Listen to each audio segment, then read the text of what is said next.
Welcome to the Clipper channel, and in today's video I'm going to show you how to put a video on Microsoft PowerPoint document. So at first open up your PowerPoint. After open the PowerPoint, just open up any document and then select your slide.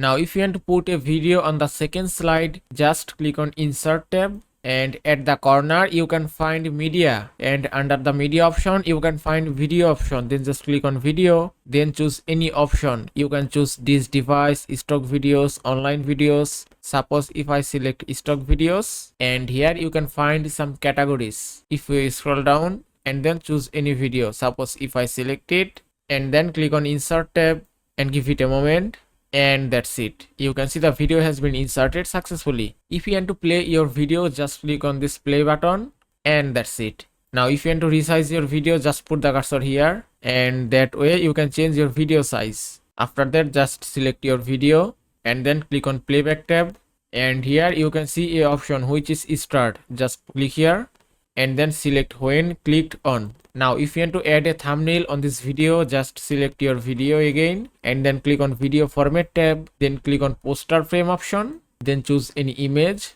If I select stock images, just select any picture. If I select it and then click on insert again, and that's it. You can see the thumbnail has been added successfully. You can also add any thumbnail from your device. And that is how you can put video on Microsoft PowerPoint. I hope this video was helpful. If it was, please give it a thumbs up and don't forget to subscribe.